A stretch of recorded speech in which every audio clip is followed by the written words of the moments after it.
right? Let's talk about the difference between the two, Artist-Centric and Pro Rata. Pro Rata, yeah. Yeah.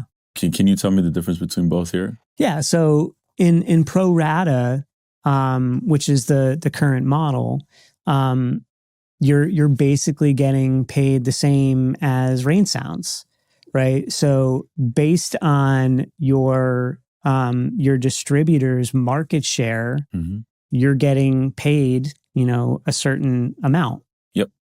And the size of their market share determines, what that amount is. So,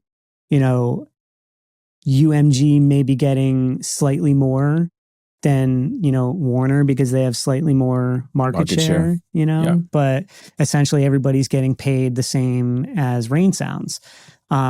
What Lucian had, and some other Rob Stringer and Robert. and Kinsel as well, yeah, have been pushing for is the concept of artist-centric, which is artists who are bringing more audience to the platform, should be getting paid their fair share. Okay. And that's something that Spotify's response to that was essentially trying to get rid of stream fraud. Like Artist-Centric. Well, by removing as much, fraudulent content as you could from the streaming pool, like hopefully that's a more pure payout to artists. It's not changing the licensing that they were using, I don't think that worked though. Well, I think they've done like a really great job with stream. I mean, stream fraud's like, it's crazy, like I was on a couple different research projects at UMG where we looked into like some of these stream farms, especially the ones like, Central Europe and stuff like that. And, it's no joke. You're talking about like warehouses of just, cell phones, just streaming like this amount a day. But like there's a lot of money laundering like happening, things like that. So Spotify is absolutely, taking it as seriously as they can, and every single platform is as well. I think Spotify was getting the most attention for it, for sure. Because I think that's where it was happening the most. Yeah.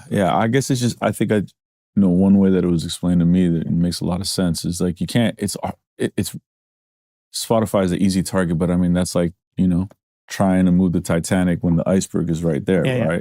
Totally. But also, you got pirates coming from all different places that are very nimble. Yeah, for sure. So it makes things very challenging, totally, to figure that out. But you're saying here that what I'm hearing you say is that the artist-centric model clears you of those frauds?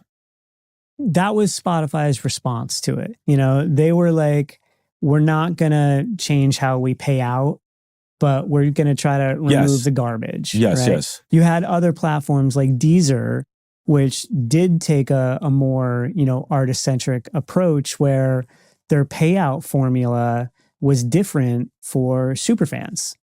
And, based on a percentage of streams from, a cohort of your audience, like you were able to make more money from that. Like SoundCloud had a similar approach. I don't remember exactly what the economics were there, but you've had a couple platforms that have tried, to be able to do this. Okay. Do you know the economics of Deezer? I don't remember exactly what it was, but it was based on like repeat listening engagement, Gotcha. like engagement from your fans, in like a period of time, and really all of those platforms are collecting that data. Deezer just, wanted